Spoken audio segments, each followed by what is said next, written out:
Sejam todas muito bem-vindas, tá? É uma alegria estar aqui com vocês. E muito alegre, inclusive, porque esse é o chamado de Deus, né?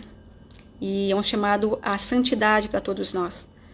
A gente não consegue alcançar a santidade sem conhecimento, sem estudo. Então, o primeiro passo para a santidade é o estudo. E se vocês estão aqui é porque vocês também buscam essa santidade, né? Então, eu estou muito feliz, tá? Primeiro porque vocês estão aqui, né? Era para ser um grupo muito pequeno, um grupo de mais ou menos 30 meninas, 30 mulheres aqui de Belo Horizonte, e esse grupo se tornou um grupo grande, né? Algumas vezes mais do que o que a gente esperava.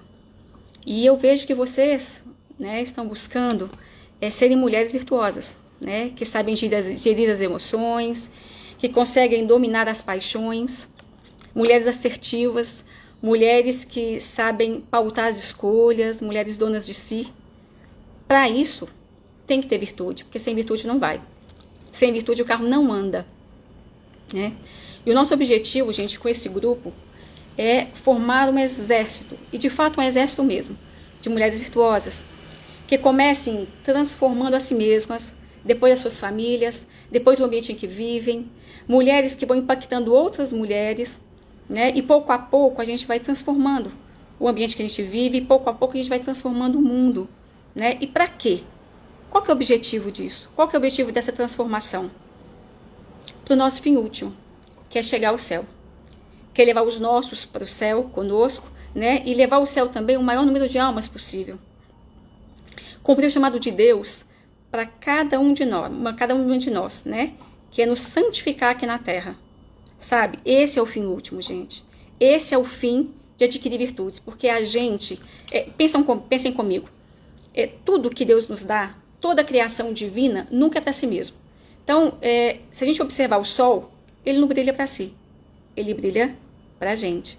Se a gente observar a chuva, ela não cai para ela mesma. Ela cai para a gente. Então, o que acontece? Tudo que Deus nos dá, principalmente a graça, é para que a gente desenvolva para servir ao mundo. Esse é o objetivo. Aí está a felicidade. A felicidade não é a gente servir a nós mesmas, é a gente servir ao mundo. Tá bem? Ô, gente, só um minutinho. Me falem, por favor, se o som tá bom para vocês, se a imagem tá boa, por favor.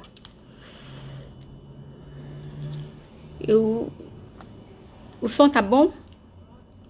Eu recebi uma mensagem aqui no celular que eu tô falando baixo, que não tá entendendo. O som tá bom?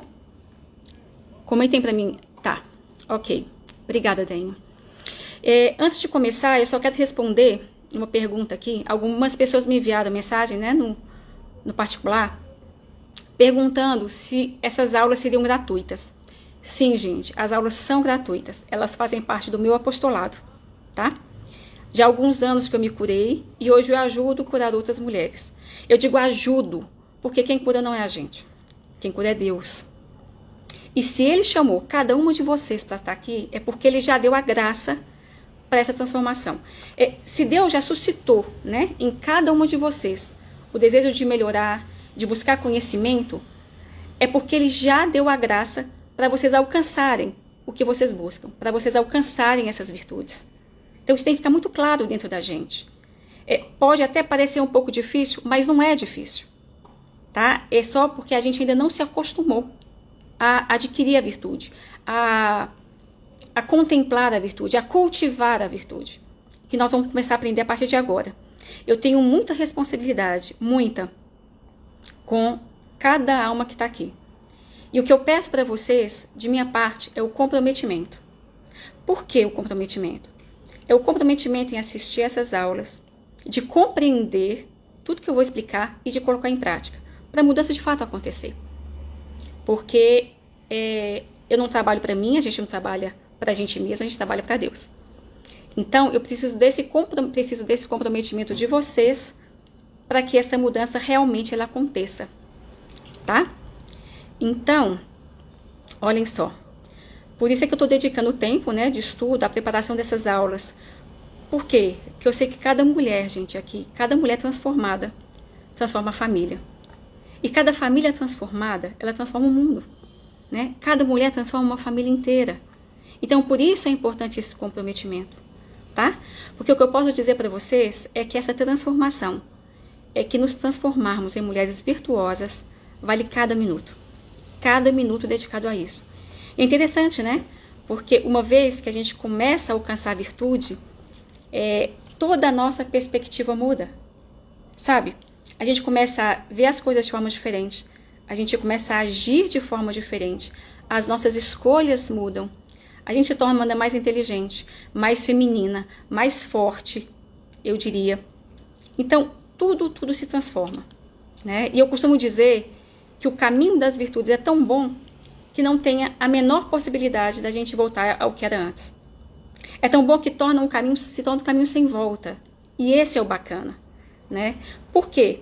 Porque a graça de Deus, ela encontra em nós o terreno fecundo para que a gente adquira as virtudes humanas e a gente cultive essas virtudes. Então, quando a gente adquire virtudes humanas, né, que são as virtudes cardeais, a graça de Deus infunde sobre nós, ela age sobre nós. E aí que acontece o que Deus diz na Bíblia: eis que renovo todas as coisas, porque a gente permite que Ele haja a nosso favor. Deus não bate na porta, Deus não entra sem bater na porta, né? E o bater na porta, o aceitar que Ele faça essa mudança na gente, é adquirindo virtudes, tá bom? Então, antes da gente começar efetivamente, eu vou me apresentar. Eu sou Karina Pimenta, sou casada com Francisco Pimenta, temos 2 filhos adolescentes, Benício e Cassiano. Minha área de formação é administração de empresas. Eu deixei essa área já há alguns anos para me dedicar aos meus filhos e aos estudos. Sou dona de casa, sou escritora, sou estudiosa das virtudes há 16 anos. Quando eu tive meu primeiro filho, eu comecei a estudar as virtudes e sou especialista em formação humana há 7 anos. Então, a formação humana ela abrange as virtudes e vai um pouco mais, tá? Eu escrevo para adolescentes e adultos e o tema que eu estou falando com vocês é o tema que eu escrevo nos meus livros, tá? Só que nos meus livros eu não escrevo, eu não ensino as virtudes como eu estou ensinando para vocês agora. Eu escrevo por meio de histórias, eu ensino as virtudes por meio de histórias, por meio de parábolas, tal como Cristo ensinava, tá bom? Então, antes de entrar também verdadeiramente no tema, eu queria propor para vocês o seguinte, uma forma de estudo, e ver se vocês estão de acordo, tá? Eu preciso que vocês falem assim, aqui comigo. Como as virtudes, elas são apenas um tema da formação humana, um tema, eu preciso que, para ensinar virtudes para vocês, eu preciso adentrar na formação humana em si. Então, eu quero propor para vocês o seguinte: a cada 30 dias a gente vai estar aqui para falar das virtudes. O objetivo é chegar até o final do ano aprendendo todas as virtudes teologais e todas as cardeais. Só que nesse meio tempo, a cada 15 dias, eu vou dar para vocês o que eu chamo de metamorfose feminina. É um curso que eu já dei há algum tempo, e esse curso ele tem temas que são a virada de chave que a gente precisa, digamos assim, né? Eles ajudam diretamente, esses temas da metamorfose feminina, eles ajudam diretamente na formação humana das mulheres e fazem uma transformação imensa, que é a transformação que veio não só a minha conversão, mas também a força da personalidade que eu tenho hoje, que veio também a força das virtudes que eu tenho hoje, tá bom? Então, se vocês estiverem de acordo, vocês me falam aqui, tá? Mas o nosso compromisso é trabalhar as virtudes até o final do ano. E o que são virtudes, gente? Eu vou dar um exemplo do que são virtudes. Como eu falei que a gente vai aprender na prática, eu quero pedir que vocês fechem os olhos agora e imaginem 2 terrenos. Por favor, fechem os olhos, que a gente vai fazer uma dinâmica aqui, porque vocês nunca mais vão esquecer o que é virtude, tá? Fechem os olhos, por favor, e vamos imaginar o seguinte. Imaginem 2 terrenos, Esses dois terrenos estão um do lado do outro, tá? Eles têm, gente, a mesma dimensão, a mesma topografia. Só que um terreno, vamos pegar o da esquerda, ele é um terreno bem cuidado, ele é planejado, ele é aguado diariamente. Esse terreno, as plantas são podadas. Tem um jardim, gente, lindíssimo. As aves vão pousar nas árvores. É um terreno onde floresce todo tipo de flor, com perfume. As borboletas, elas voam sobre as flores. Entendeu? Então, esse é um terreno, tá? No outro terreno, imagine um terreno do lado. É um terreno abandonado, sem qualquer cuidado. Onde o mato cresce, onde as pessoas descarregam lixo nele. Ali nesse terreno, ele tem um cultivo imenso de vermes. Esse terreno, os urubus fazem pouso diário nele. Vocês estão percebendo a diferença entre um terreno e outro? Esse outro terreno nem cercado ele é. Tá? Então a diferença deles é nítida. E vejam bem, esses dois terrenos são idênticos, sujeitos ao mesmo clima, à mesma condição ambiental. A diferença neles é imensa. Agora, por que tanta diferença? Porque um terreno foi planejado e é cuidado. O outro terreno, não. E esse terreno somos nós, gente. Este terreno é a diferença entre esses dois terrenos, são exatamente a diferença entre uma pessoa virtuosa e uma pessoa não virtuosa. Porque as virtudes, elas estão no contraponto dos vícios. Então, ou você é uma pessoa virtuosa e que você atrai para si luz, né? Você atrai para você naturalmente as coisas boas, porque você reage naturalmente de forma boa, de forma honesta, de forma virtuosa, ou você não é nada disso, ou você deixa a vida levar, né? Mas é aquela biruta de aeroporto, onde o vento toca e é o vento que conduz, não importa que lado que seja, tá? Então, você, sendo uma pessoa virtuosa, você toma as rédeas da sua própria vida.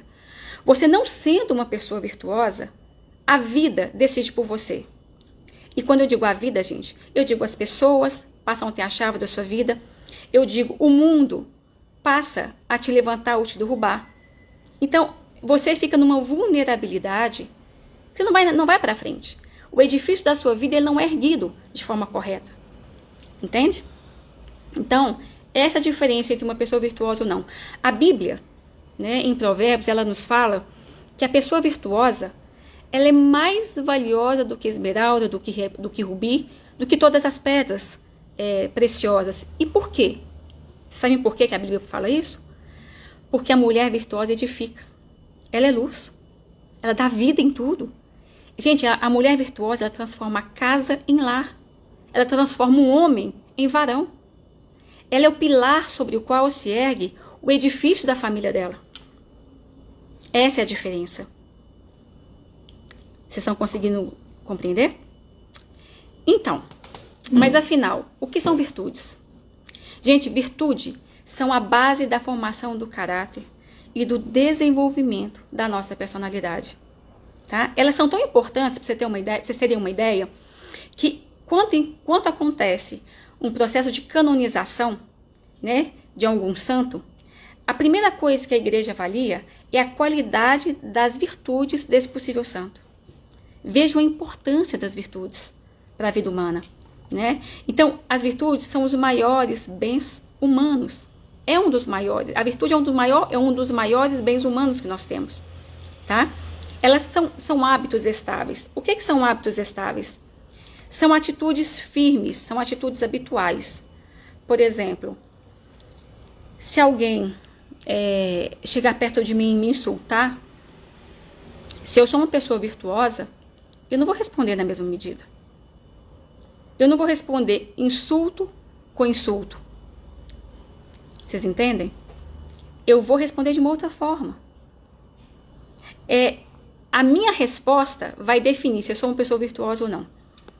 Então, as virtudes são atitudes firmes habituais, né? Ou seja, são perfeições da inteligência e da vontade. A virtude, gente, é um predicado da alma, tá? A nossa alma, ela é constituída de vários fatores. Então, por exemplo, um predicado da alma é a inteligência e a vontade. A virtude é um ato de escolha da inteligência e da vontade. Eu vou explicar melhor para vocês. Só responder uma pergunta aqui. Deixa eu ver quem perguntou, gente. Peraí. Estão perguntando aqui se tem um público específico de mulheres. Não, são para todas as mulheres.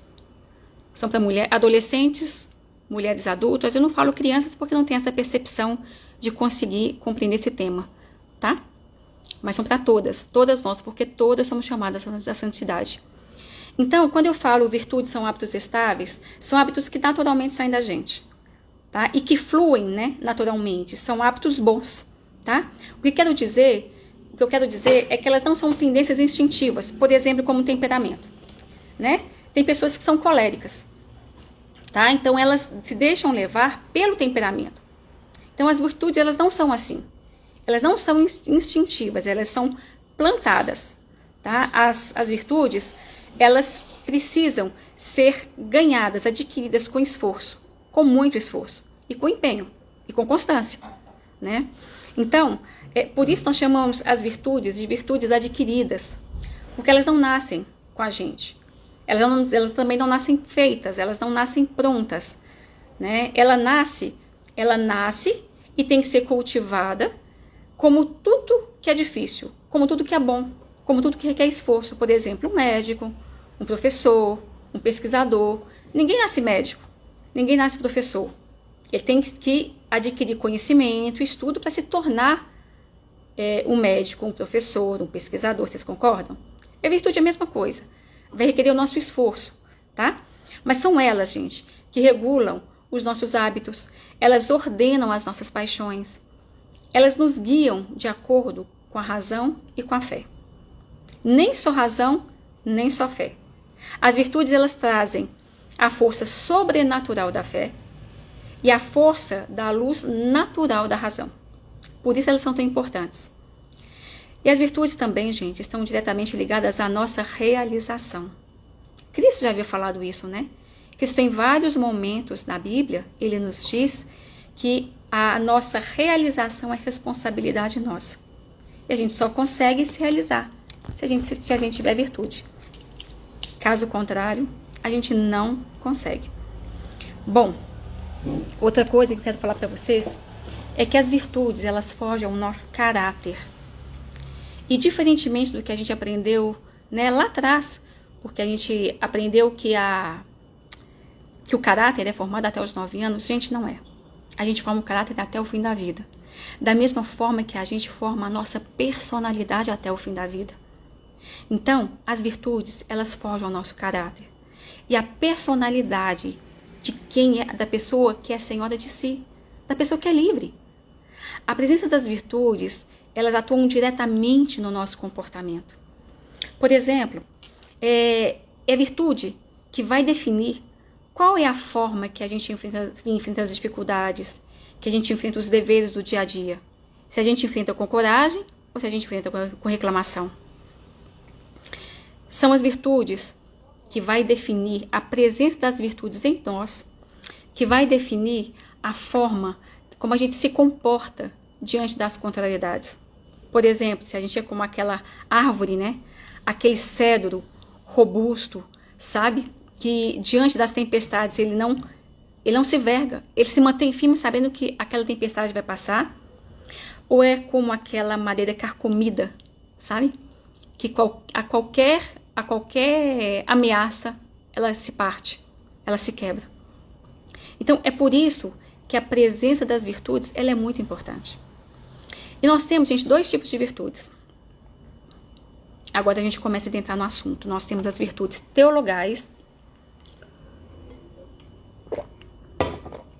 e as virtudes humanas, tá? As virtudes teologais, também chamadas de virtudes sobrenaturais, são 3: fé, esperança e caridade. Essas virtudes, elas são virtudes infusas. As virtudes cardeais, também chamadas de virtudes humanas, também chamadas de virtudes morais, são 4. Prudência, justiça, fortaleza e temperança. Só que em torno dessas 4 virtudes cardeais, que são virtudes humanas, são virtudes adquiridas, permeiam, gente, mais de 200 virtudes. E esse é o nosso foco. Esse é o nosso foco com esse curso. Nós vamos falar sobre várias virtudes aqui. Por exemplo, virtude da ordem, como ser uma pessoa ordenada. Virtude do perdão, como perdoar. A virtude da paciência, como é que adquirir paciência? A virtude do silêncio, a virtude da abnegação. Tem várias virtudes que permeiam essas 4. E virtudes que são fundamentais para a gente, senão a vida não anda. E são essas virtudes que transformam a nossa vida. Tá? O nosso foco nelas vai ser um pouquinho mais para frente. Como surgiram as virtudes humanas, gente?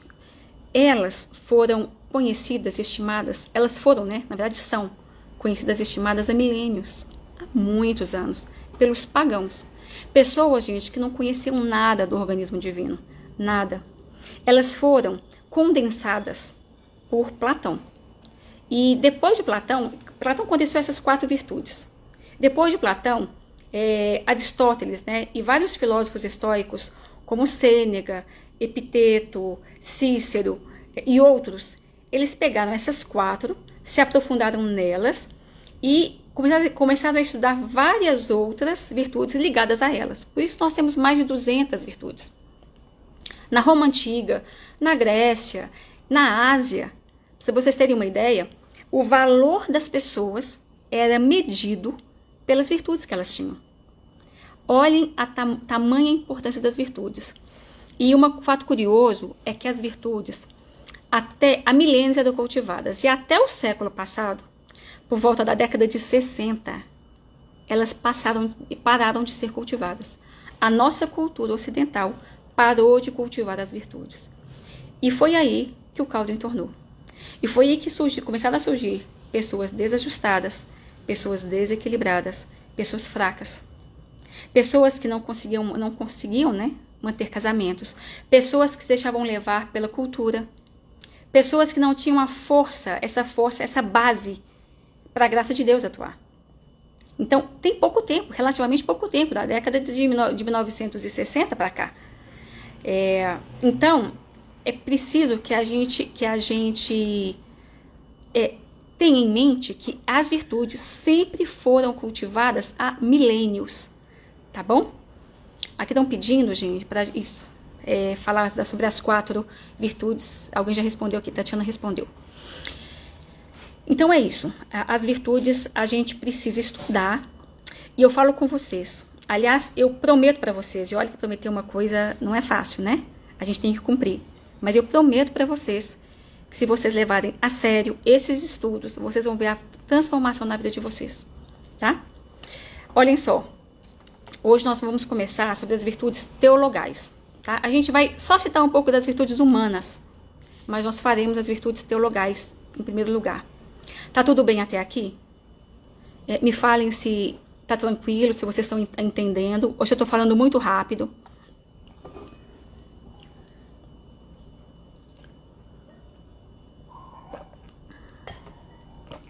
Tá tudo bem? Posso continuar? Então vamos lá. Olhem só, gente. As virtudes teologais.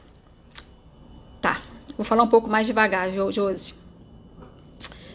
Vamos começar pelas virtudes teologais, tá bom? As virtudes teologais ou virtudes sobrenaturais. Por que sobrenaturais? Porque é Deus que dá. Gente, é a gente pedir para Deus. É Ele quem dá. Eu vou cultivar, mas é Ele quem dá. A diferença entre as virtudes, por exemplo, humanas, se eu falar assim, olha, eu preciso ser uma pessoa mais prudente, né? A virtude da prudência. Eu tenho que conseguir por conta própria, porque não é Deus quem dá.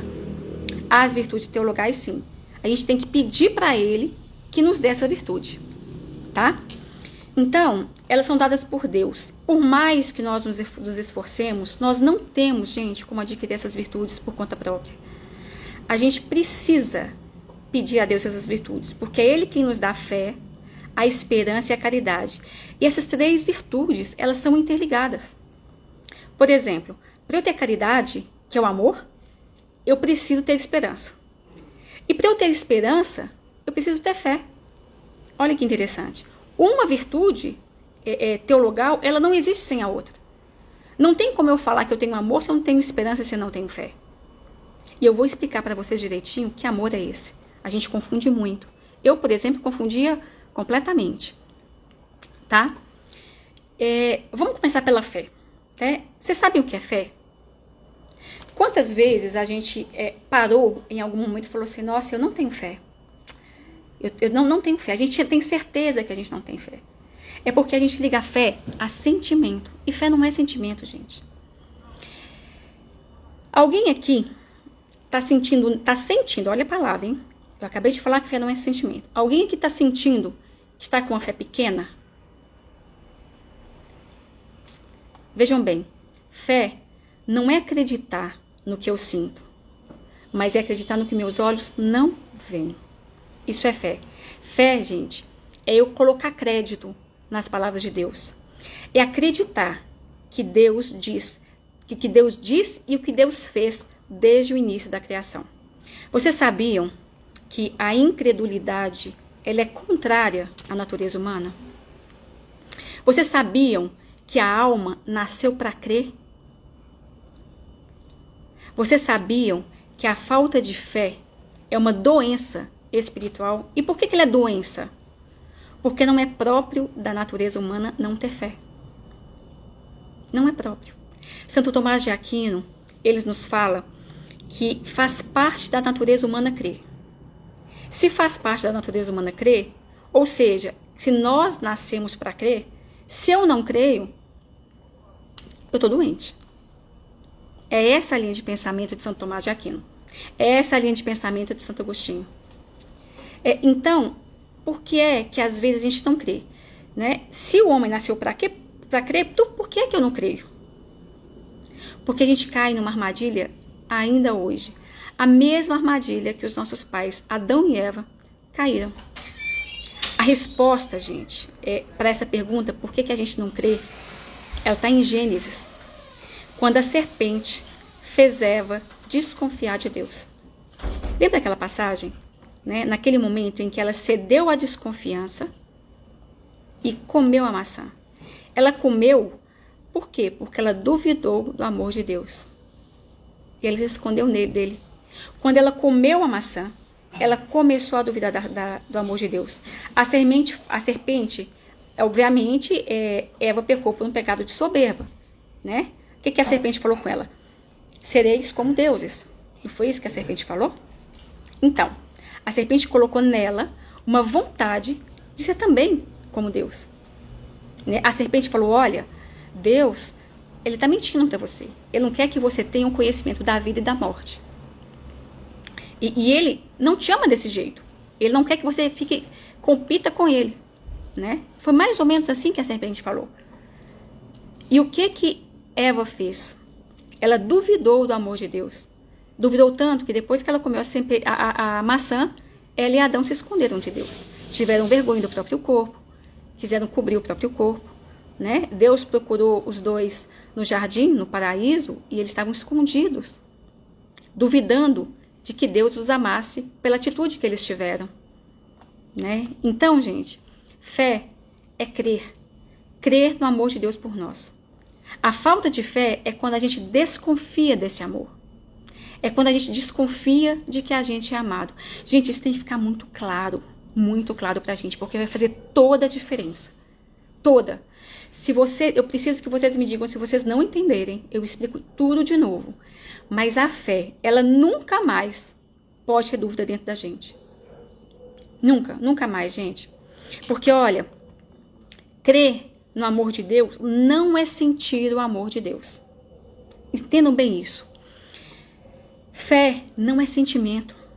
Fé é saber, é crer. Cristo disse, eis que estarei convosco todos os dias até o fim dos tempos. Então, não importa o caos que a gente vive nesse mundo agora, no nosso país, não importa. Não importa a situação que a gente está passando. Não importa se eu estou à beira da morte. Não importa. Eu preciso crer, acreditar, lembrar que eu não estou sozinha.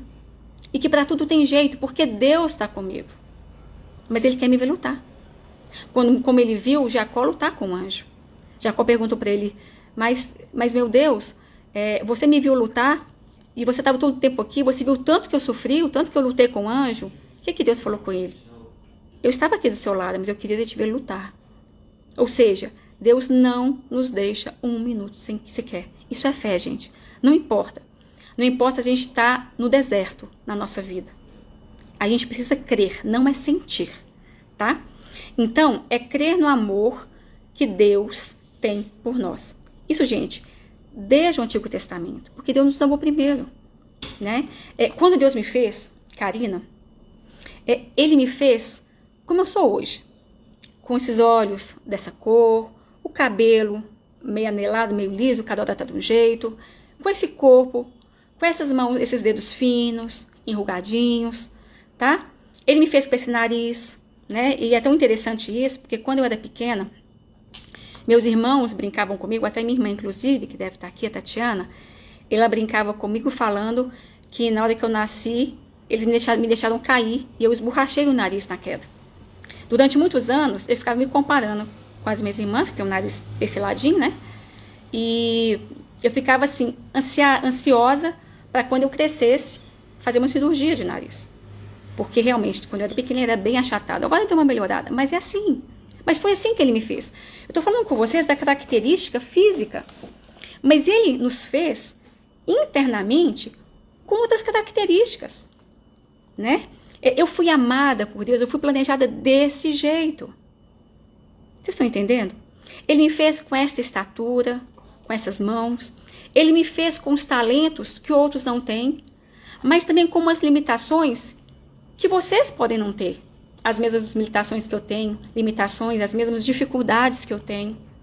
Ele me fez exatamente assim. Ele me planejou assim. Né? É preciso a gente lembrar que Ele me ama como Ele ama a cada uma de vocês do jeito que a gente é. Simples assim.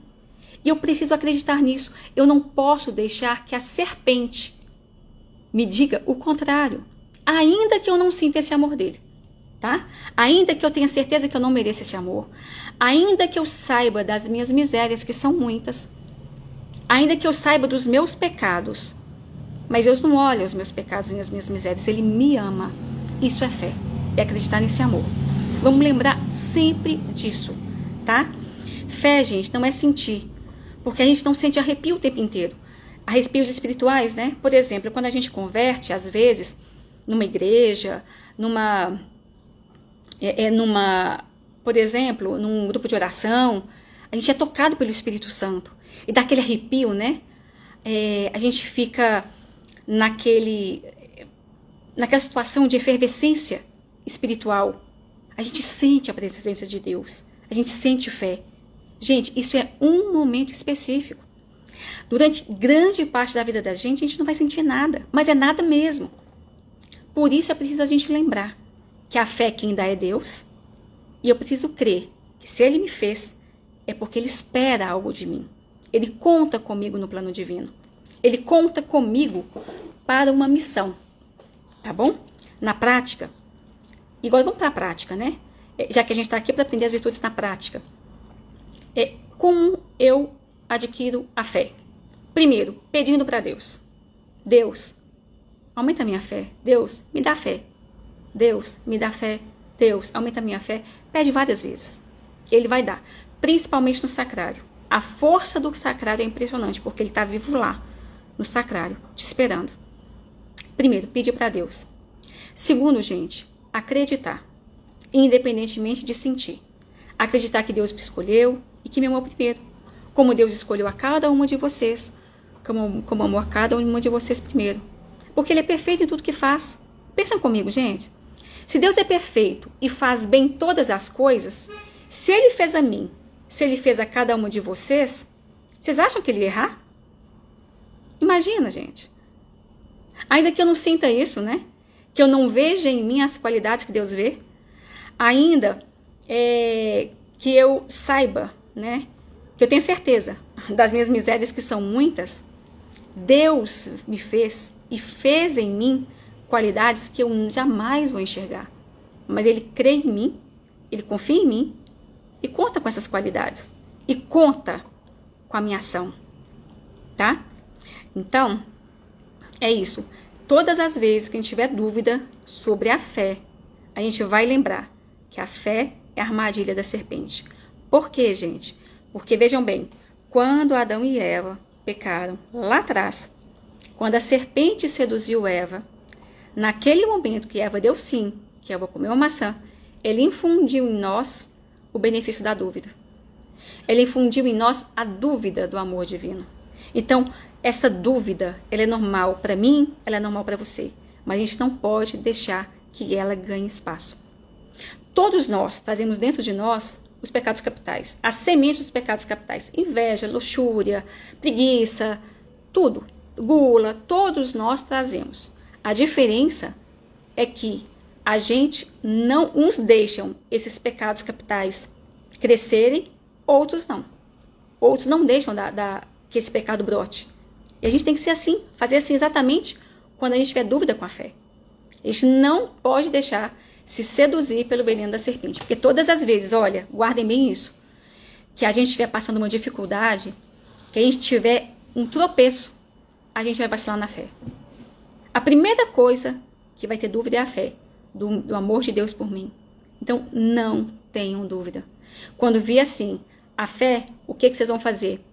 Vocês vão tirar esse pensamento, expandir esse pensamento, olhar para o sacrário, olhar para Nossa Senhora, levantar os olhos para o céu e falar exatamente isso que eu vou falar para vocês.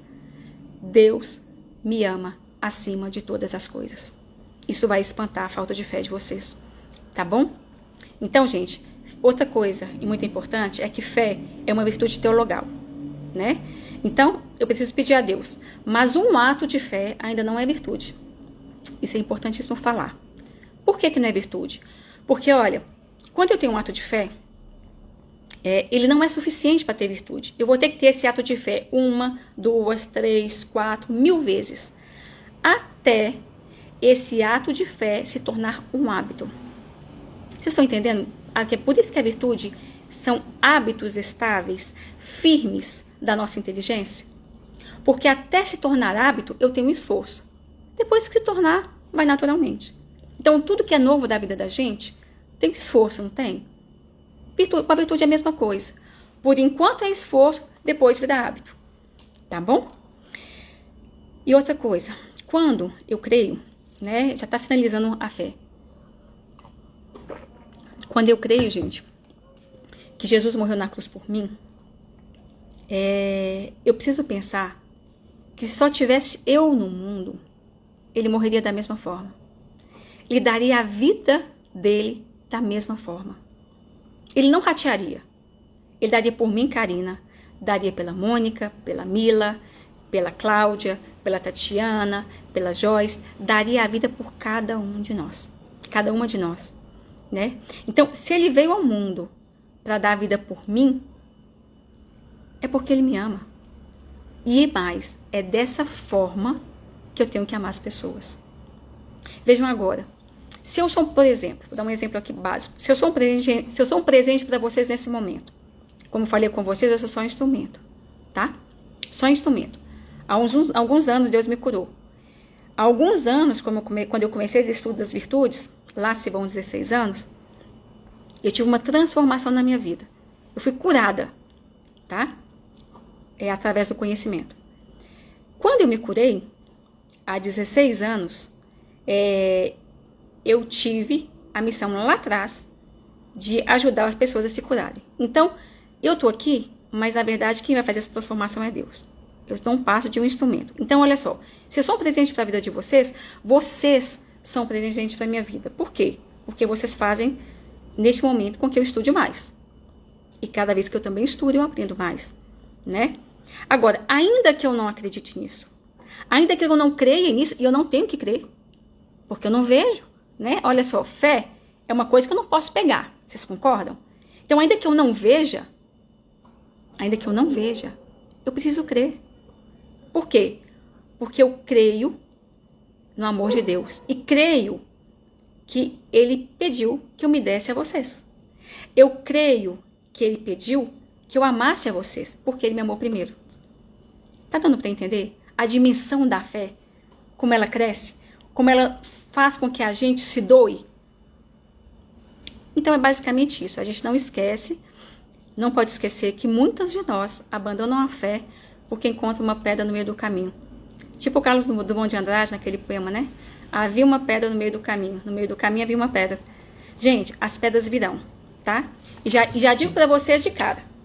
Vocês se preparem, porque todas as vezes que uma mulher começa a se tornar virtuosa, aí que as tentações chegam e chegam com força. Mas não desistam. Então, fé é isso. Eu não tenho que sentir, eu não tenho que pensar, eu tenho só que acreditar. Deus me ama, Deus está comigo e tá tudo bem. Tudo passa. Tá bom? Encerramos fé agora. Agora vamos para esperança. O que é esperança? Esperança, gente, vem de esperar em Deus.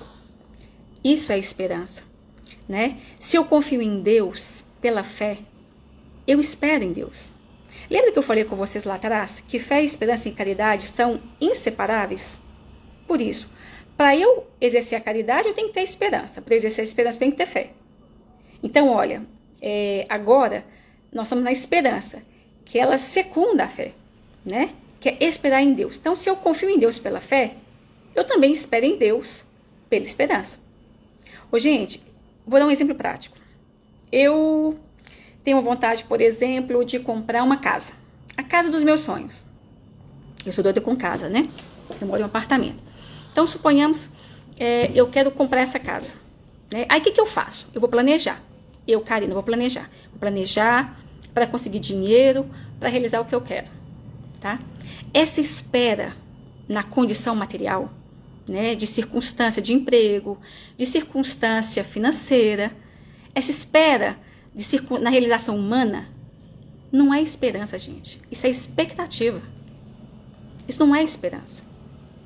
Tudo que eu espero na dimensão humana, material, é expectativa. Quando eu volto os meus olhos para Deus e espero nele, essa espera chama-se esperança. Então tem uma diferença grande aí, tá?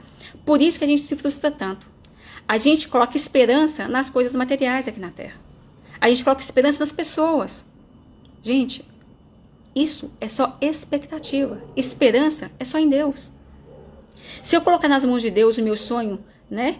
E pedir para Ele que me conceda essa casa, se for da vontade dEle, né? Isso é esperança. Santa Teresinha do Menino Jesus, ela queria ir para o convento muito cedo. Antes dos 15 anos, ela não tinha liberação. Aí o que ela fez? Ela teve que pedir o bispo, né? Para que o bispo liberasse. Ela tinha esperança no bispo? Não, gente. Ela não tinha. Ela colocou nas mãos de Deus. Ela tinha esperança em servir a Deus, de conseguir uma exceção para entrar no convento. Ela não tinha expectativa humana. Ela tinha esperança. Então, todas as vezes que a gente tiver algum sonho, algum pedido, alguma vontade, ou pedir para alguma coisa para um filho, ou pedir para um marido, ou para um amigo, quem quer que seja, vamos colocar nas mãos de Deus? Porque aí sim a gente vai ter esperança. Vocês entenderam? Eu vou abrir um parêntese aqui para falar sobre as 3 virtudes, né? Que eu falei: fé, esperança e caridade. Só que é o seguinte, pra gente fazer uma conexão rápida aqui. Fé é crer no amor de Deus por mim, né? Ainda que eu não sinta, ainda que eu não saiba, ainda que eu não mereça, essa é a crença.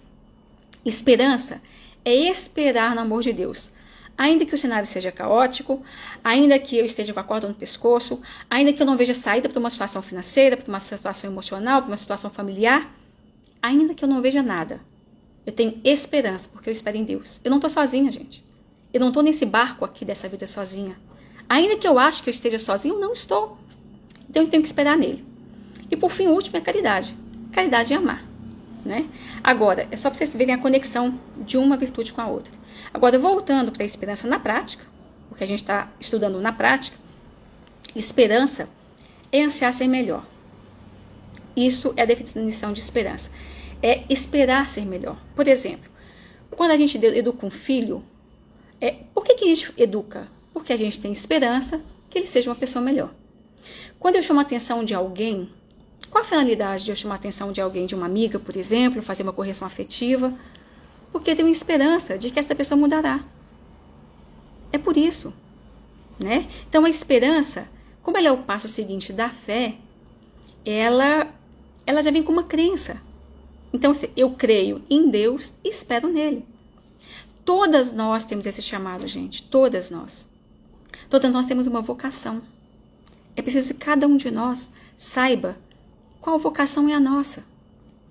Toda vez que a gente perde a grandeza da nossa vocação, é porque a gente perdeu a esperança antes. Já perguntaram qual que é a vocação de vocês?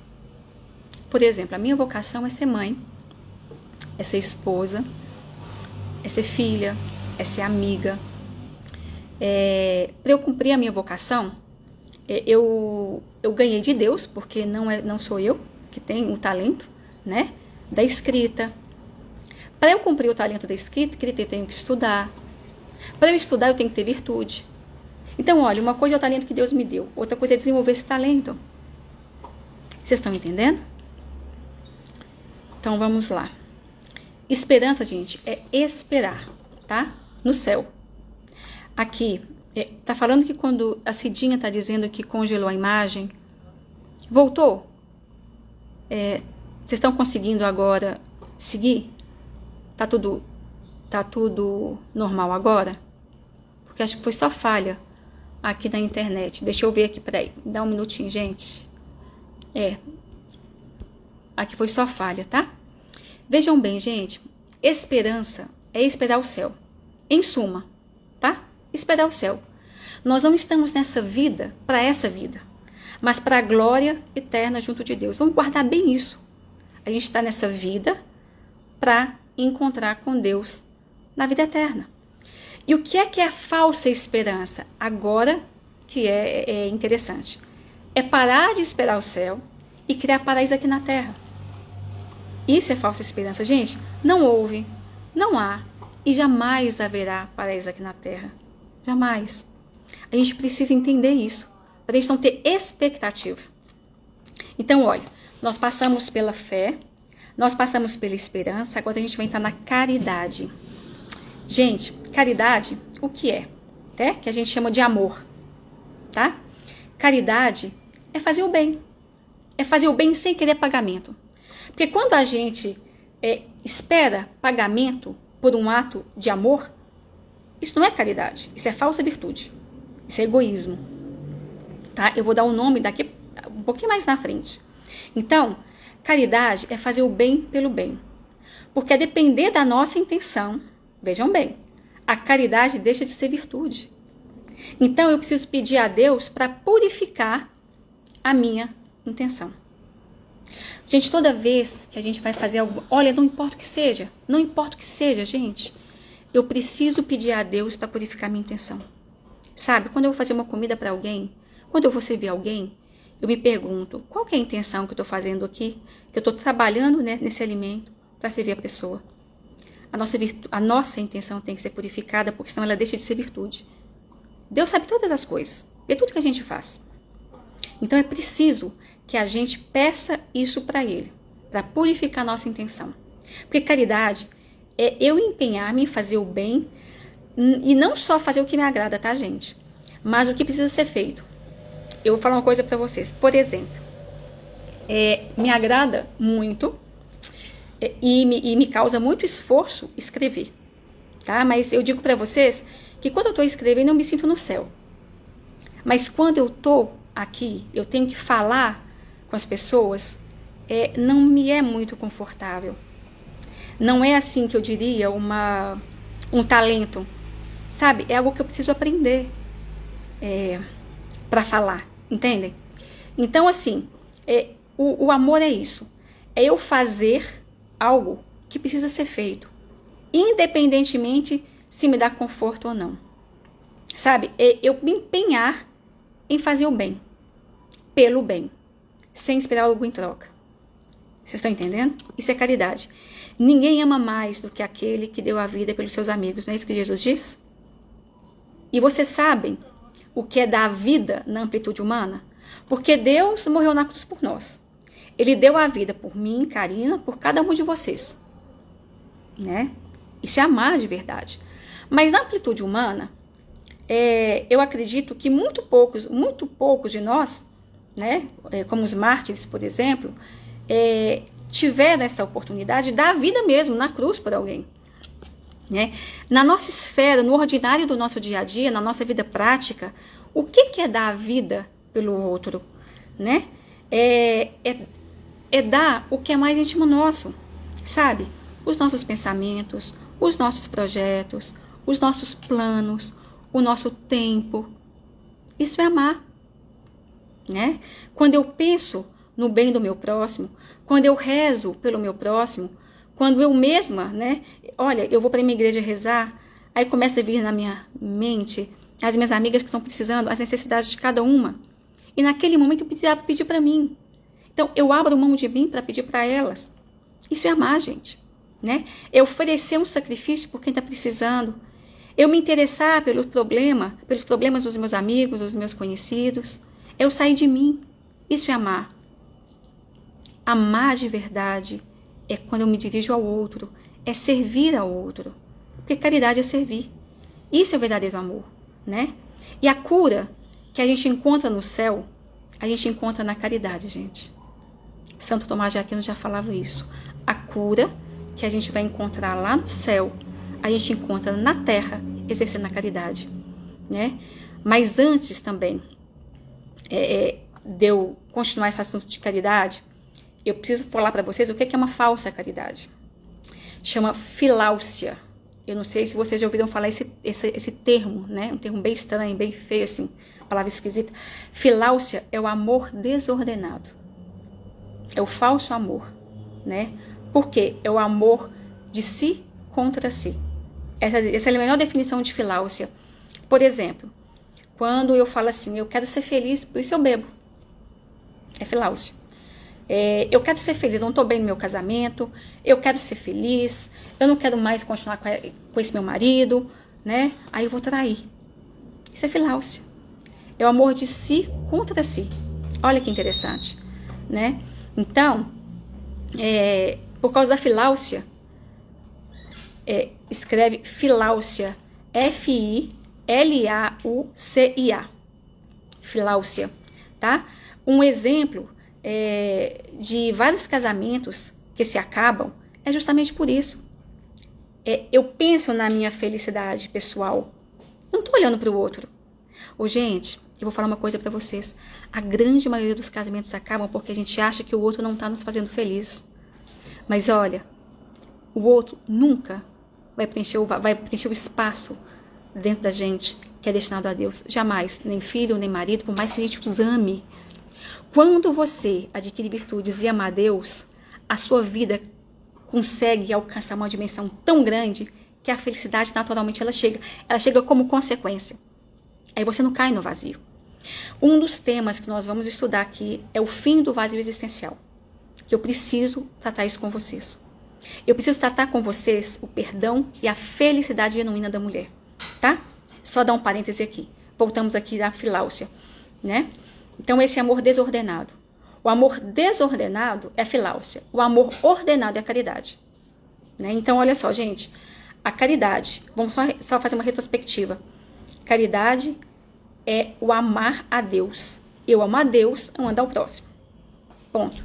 Tá? Amor, gente, não é sentimento. É serviço. As pessoas hoje dão ao amor um outro significado que não é o significado dele.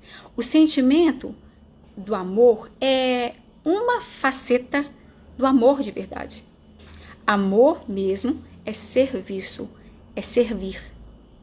Quando eu amo de verdade, eu dou a vida pela minha família, eu dou a vida pelo próximo e a felicidade chega.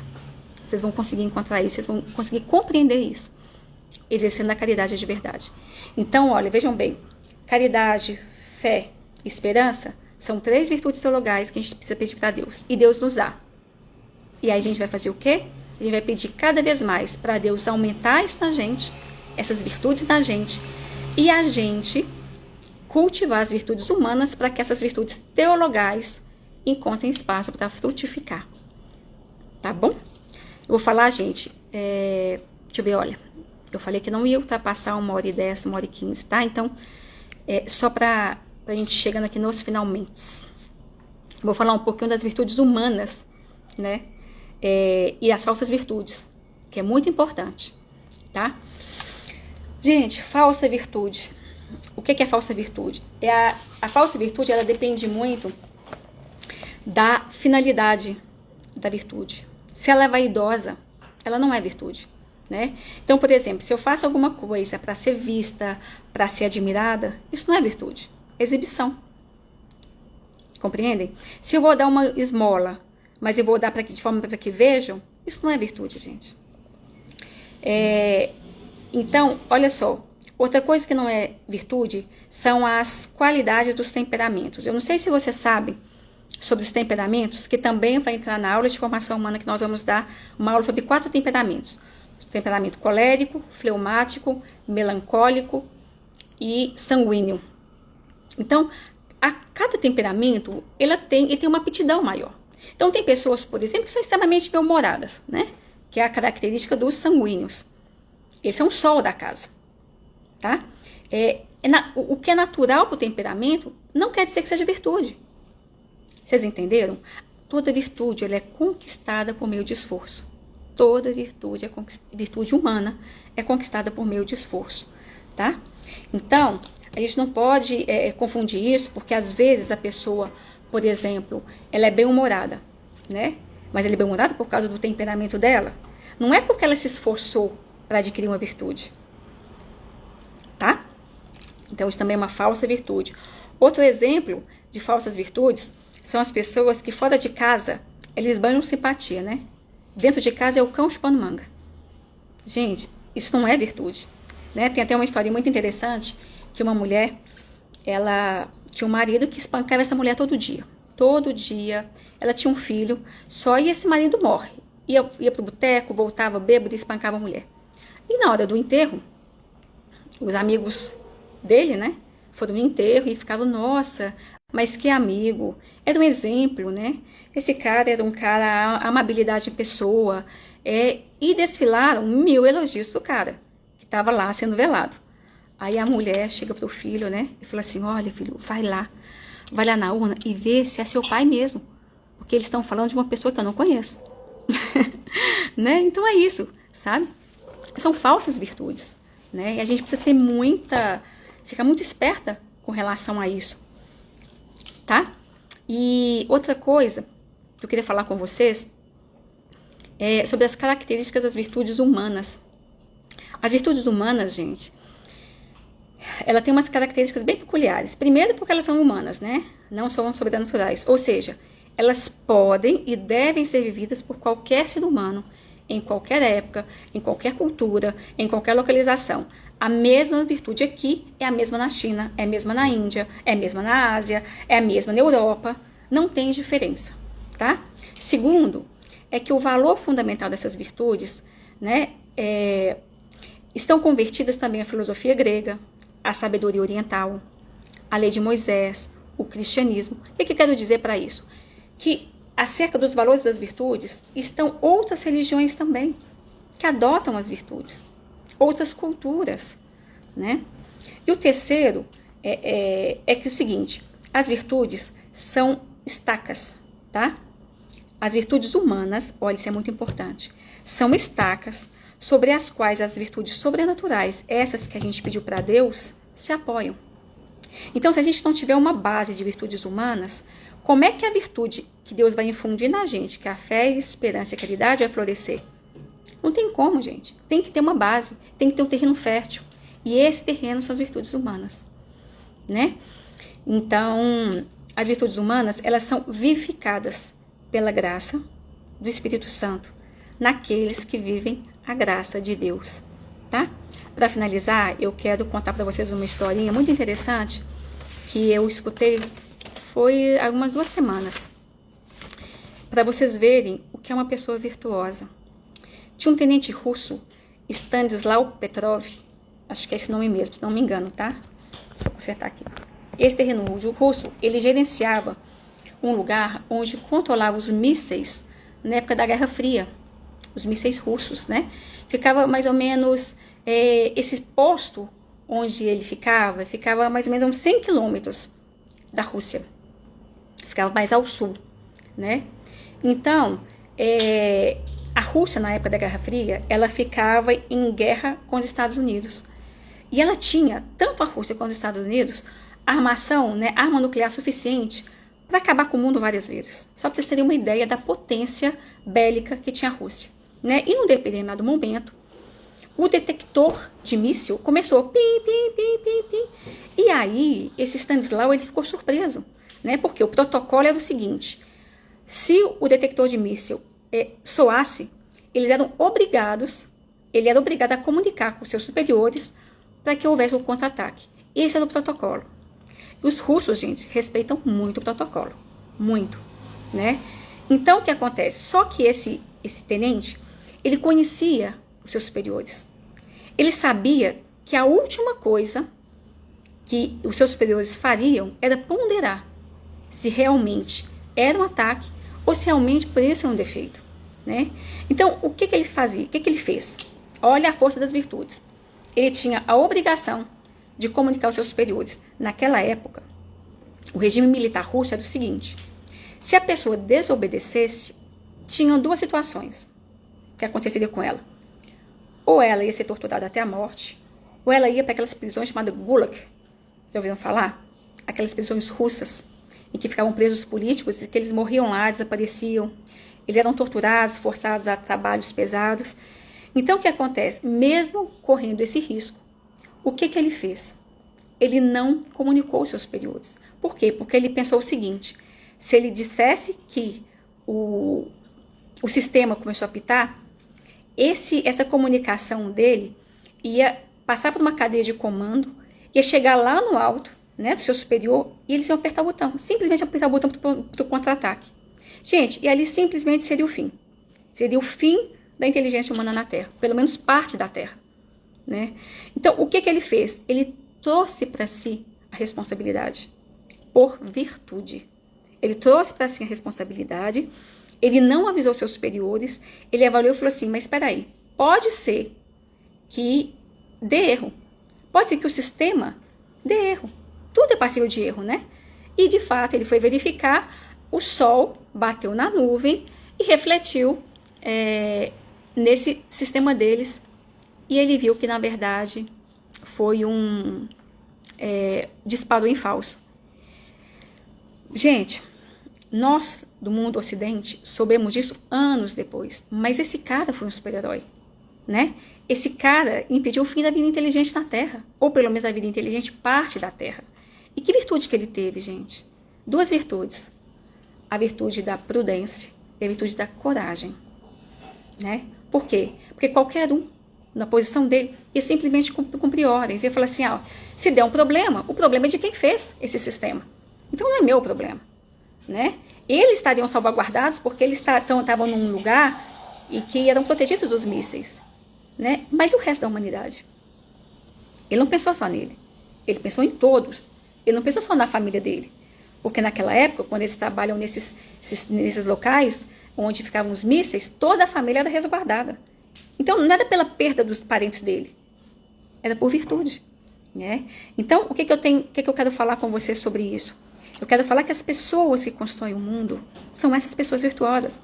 São essas pessoas que estão dispostas a correr risco, dispostas a fazer sacrifício, dispostas a pagar o preço, né? A verdade, gente, ela é dolorosa. A busca pela verdade é dolorosa. A busca por fazer o certo custa. Tudo que muito vale, muito custa, né? Mas eu preciso de me sacrificar e lutar por um bem maior. E eu só consigo fazer isso sendo uma pessoa virtuosa. Como esse tenente, por exemplo, foi uma pessoa virtuosa. A gente não tem notícia, né? Se esse tenente foi para o Gulag. O que aconteceu com esse tenente? Realmente eu não sei. Mas o que eu posso dizer para vocês é que este tenente, ele foi o responsável, foi um herói e que nós só soubemos muito tempo depois, tá? Então, gente, é isso. Eu fiz um roteirinho aqui, mas acho que é isso que eu queria falar com vocês. Nós não vamos nos estender porque, como eu disse, é uma aula densa, né? Mas eu espero ter passado para vocês um pouquinho desse conhecimento das virtudes, tá? E outra coisa, antes de finalizar, eu queria falar com vocês sobre a nossa forma de estudo. Eu queria comentar com vocês sobre a questão da metamorfose feminina, tá? Esse curso que hoje tem uns temas muito maiores do que virtude, e eu acho que vai nos ajudar demais. E aí, na próxima aula, eu vou falar com vocês no grupo. Eu estou pensando em dar daqui uns 15 dias, dar para vocês sobre o segredo para vocês vencerem 2 armadilhas que acabam com a personalidade humana, que acabam com a nossa força feminina. São os 2 temas que nós vamos tratar sobre vitimismo e sentimentalismo. Tá na hora da gente acabar com isso, porque realmente isso é uma pedra de tropeço pra gente. E se a gente vencer o vitimismo e o sentimentalismo, eu falo com vocês uma coisa: tudo que vier vai ser lucro e vai ser muito mais tranquilo. Tá bom? É isso, gente. Um beijo grande. Fiquem com Deus. Obrigada pela companhia e por me fazerem estudar tanto. Tá bom? E eu vou avisando no grupo das próximas aulas. Eu vou tentar gravar aqui e vamos ver se vai dar certo. Tá? Obrigada a vocês, todas vocês. Um beijo grande. Fiquem com Deus. Até a próxima aula. Vou fechar aqui, tá, gente? Dá licença.